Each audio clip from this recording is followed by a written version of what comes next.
નમસ્કાર મિત્રો, સ્વાગત છે મારી યુટ્યુબ ચેનલમાં. હું છું જગદીશ વાઘેલા. મિત્રો, જો આપનું બાળક ધોરણ 5માં અભ્યાસ કરતું હોય અને આપ જવાહર નવોદય વિદ્યાલય પ્રવેશ પરીક્ષામાં એડમિશન લેવા માંગતા હો તો ધોરણ 5માં આવતી જવાહર નવોદય વિદ્યાલય પ્રવેશ પરીક્ષાની જાહેરાત બહાર પડી ચૂકી છે. તો આજના વિડીયોમાં હું તમને જવાહર નવોદય વિદ્યાલય પ્રવેશ પરીક્ષા વિશે સંપૂર્ણ માહિતી આપીશ.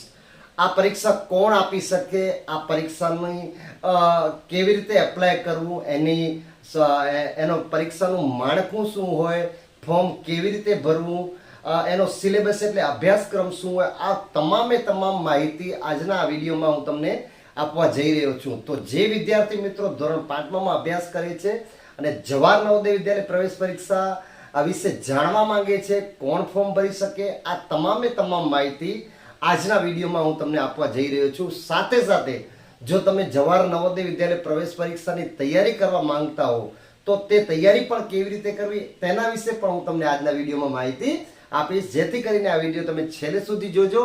અને હા મિત્રો, આ ચેનલને સબસ્ક્રાઇબ કરવાનું ભૂલજો નહીં, કારણ કે આ ચેનલમાં તમને જવાહર નવોદય વિદ્યાલય પ્રવેશ પરીક્ષાને તમામ સંપૂર્ણ માહિતી તમને મળતી રહેશે. ચાલો મિત્રો, તો આપણે વધુ વાત ન કરતા આપણે જાણીશું કે જવાહર નવોદય વિદ્યાલય પ્રવેશ પરીક્ષાનું ફોર્મ કોણ ભરી શકે, તારીખ કઈ પરીક્ષાની અને છેલ્લી તારીખ ફોર્મ ભરવાની કઈ, આ બધી માહિતી આજના વિડીયોમાં. તો સૌથી પહેલા મિત્રો જવાહર નવોદય વિદ્યાલય પ્રવેશ પરીક્ષા વર્ષ 2025-26. તો સૌથી પહેલું શું છે, ફોર્મ ભરવાની છેલ્લી તારીખ, એટલે ફોર્મ ભરવાનું ચાલુ થઈ ગયું છે અને છેલ્લી તારીખ આપણે 16 સપ્ટેમ્બર 2024 છે. એટલે જ્યારે હું આજનો વિડીયો બનાવું છું ત્યારથી આ મતલબ સમજી લો ને હજી અંદાજિત 2 મહિના જેટલો સમય ફોર્મ ભરવાને બાકી છે. તો વધુ રાહ ન જોવી, આપણે જેમ બને તેમ ફોર્મ ભરવાનું ચાલુ કરી દેવું અને સૌથી પહેલું કામ આપણે ફોર્મ ભરવાનું કરશું, કારણ કે ફોર્મ જ જો નહીં ભરાય તો તમે પરીક્ષામાં બેસી શકશો નહીં. સૌથી પહેલું કામ છે ફોર્મ ભરવાનું. તો ફોર્મ ભરવાની છેલ્લી તારીખ છે 16 સપ્ટેમ્બર 2024 અને પરીક્ષાની તારીખ 18 જાન્યુઆરી 2025.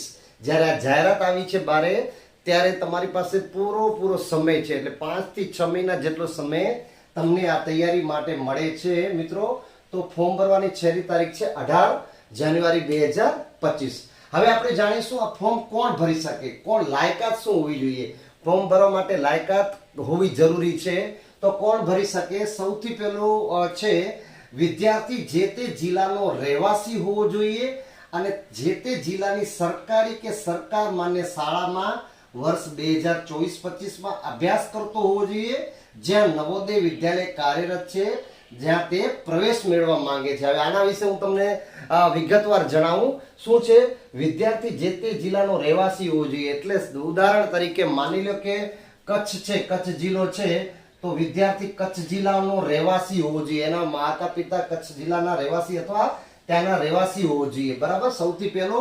બીજું, એ સરકારી કે સરકાર માન્ય, સરકારી કે સરકાર માન્ય એટલે ખાનગી શાળા હશે તો પણ ચાલશે, કોઈ પણ ખાનગી પ્રાઇવેટ સ્કૂલમાં ભણતો હશે પણ સરકાર માન્ય હોવી જોઈએ. એ બાળક સરકારી કે સરકાર માન્ય શાળામાં અભ્યાસ કરતો હોવો જોઈએ, બરાબર.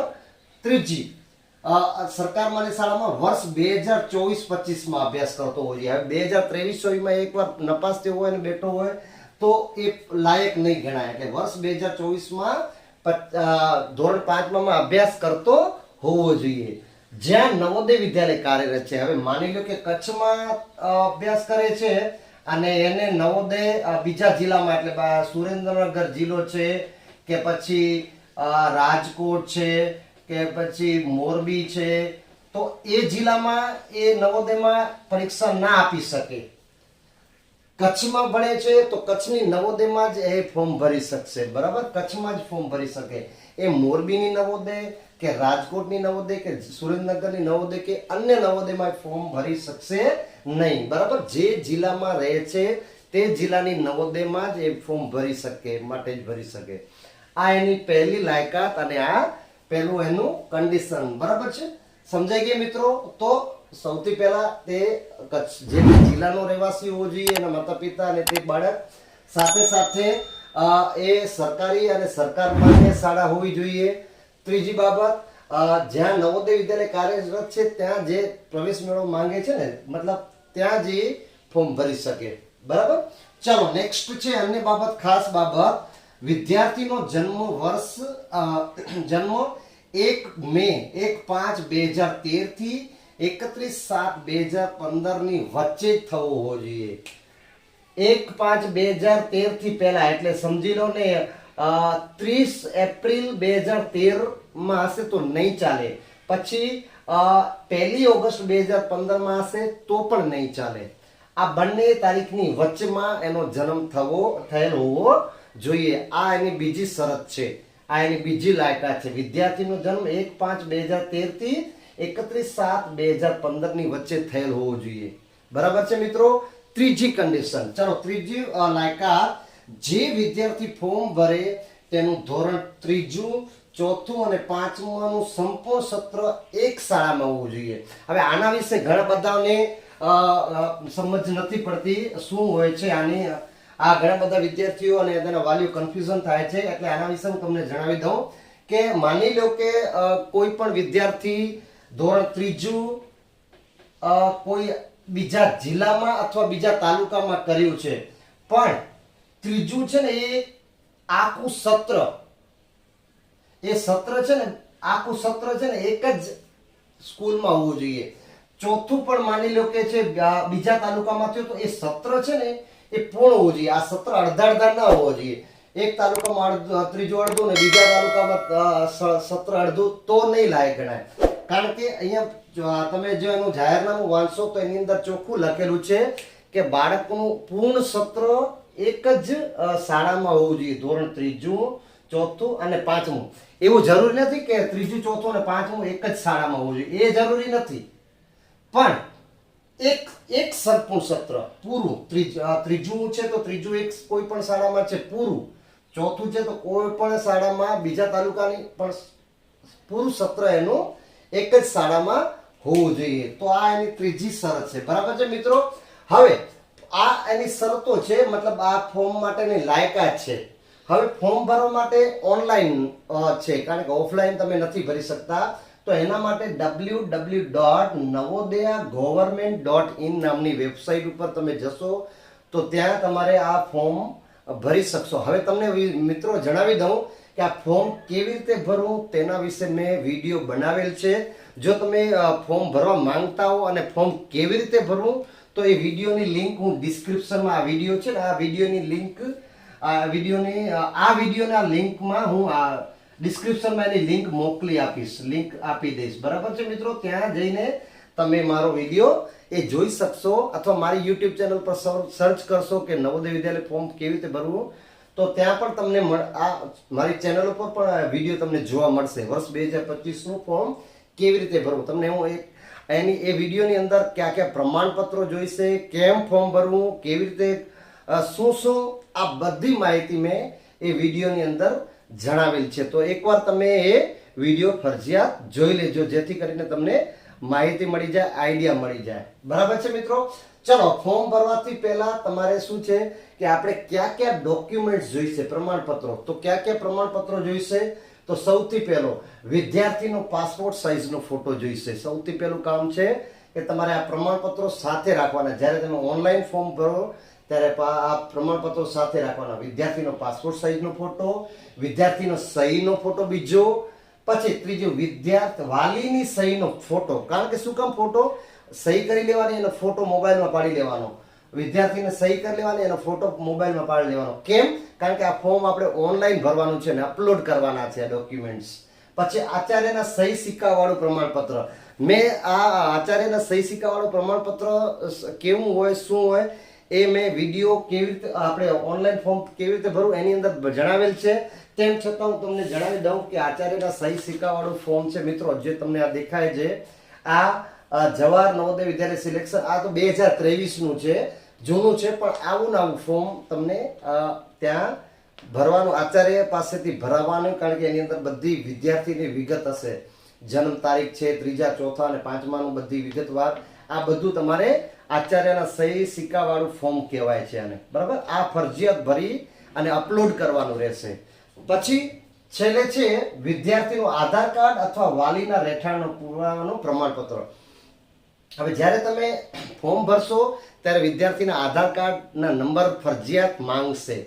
જો તમારી પાસે ન હોય વિદ્યાર્થીનો આધાર કાર્ડ તો એના વિકલ્પમાં તમે શું કરી શકશો, વાલીનો આધાર કાર્ડ અથવા વાલીના રહેઠાણનો પુરાવાનો, જે તે જિલ્લાનો રહેઠાણનો પુરાવાનો, અધિકારીનો પ્રમાણપત્ર અથવા આધાર કાર્ડ છે, પાન કાર્ડના છે, જે એડ્રેસ બતાવે છે એ તમે નાખશો તો પણ ચાલશે, જો ન હોય વાલી વિદ્યાર્થીનો આધાર કાર્ડ તો. બરાબર છે મિત્રો? તો આ હતા ફોર્મ ભરવા માટેના જરૂરી પ્રમાણપત્રો. હવે આપણે જોઈશું કે પરીક્ષાનું માધ્યમ તેમજ પરીક્ષાનો અભ્યાસક્રમ શું હશે તેના વિશે આપણે જાણીએ. ચાલો મિત્રો, હવે તમને આગળ હું જણાવીશ કે આ પરીક્ષાનો આપણે અભ્યાસક્રમ એટલે પરીક્ષાનું માળખું કેવું હોય અને એનો અભ્યાસક્રમ શું શું હોય છે. તો સૌથી પહેલા તો મિત્રો જણાવી દઉં તમને કે આ પરીક્ષાનો જે અભ્યાસક્રમ એટલે પરીક્ષાનું માળખું છે એ 3 વિભાગમાં હોય છે. વિભાગ 1, વિભાગ 2 અને વિભાગ 3. સૌથી પહેલો વિભાગ છે માનસિક યોગ્યતા કસોટી એટલે મેન્ટલ એબિલિટી ટેસ્ટ. આની અંદર શું હશે, આની અંદર વિવિધ આકૃતિઓ હશે. એમાં આકૃતિઓમાં પણ અલગ અલગ ભાગ છે કે અલગ પ્રવૃત્તિ આકૃતિ શોધો, પછી સમાન આકૃતિ શોધો, પછી આપણે અરીસાવાળી આકૃતિ શોધો. આ બધું સમજી લો ને તમે. જે એની આની જે ટેક્સ્ટબુક આવે છે તૈયારીની એ ખરીદશો તો તેની અંદર તમને સંપૂર્ણ રીતે આખો અભ્યાસક્રમ આપેલો છે. તો માનસિક યોગ્યતા કસોટીમાં આકૃતિઓ હશે. જે કેટલા પ્રશ્નો હશે? 40 પ્રશ્નો હશે અને 50 ગુણ, 50 માર્ક. 40 પ્રશ્નો અને 50 માર્ક્સ. બરાબર છે? માનસિક યોગ્યતા કસોટીમાં શું હશે? માત્ર અને માત્ર આકૃતિઓ એટલે અલગ આકૃતિ શોધો, સમાન આકૃતિ શોધો, પછી આવી રીતે અલગ અલગ પ્રશ્નો આપેલા હશે. પછી વિભાગ 2 છે અંકગણિત. અંકગણિત એટલે જે આપણે ગણિત તમે જે ભણો છો ધોરણ 5માં એના સમકક્ષ. બરાબર? આપણે સમજી લો ને, સંખ્યાઓ છે કે પછી સરાસરી છે કે પછી સાદુરૂપ આપો, આ બધું સમજી લો ને ગણિતમાં આવે છે. એના કુલ 20 પ્રશ્નો અને 25 માર્ક એટલે 25 ગુણ. ત્રીજો વિભાગ છે ભાષા કસોટી. એના કુલ 20 પ્રશ્નો અને 25 માર્ક્સ. ભાષા કસોટીમાં શું હશે? ફકરાઓ આપેલા હશે. એક ફકરો આપેલો હશે, એ વાંચવાનો હશે અને નીચે એના પ્રશ્નો આપેલા હશે જેના વિકલ્પ આપેલા હશે 4. આ બધામાં વિકલ્પ હશે પ્રશ્ન અને એના 4 વિકલ્પમાંથી તમારે સાચો જવાબ શોધવાનો. તો એમ કરીને કુલ 80 પ્રશ્નો અને 100 માર્ક્સ. 100 માર્ક્સનું તમારું પેપર રહેશે. કુલ 80 પ્રશ્નો હશે. બરાબર છે મિત્રો? અને 100 માર્ક્સ હશે. હવે કુલ સમય તમને પરીક્ષા માટે કેટલો મળશે?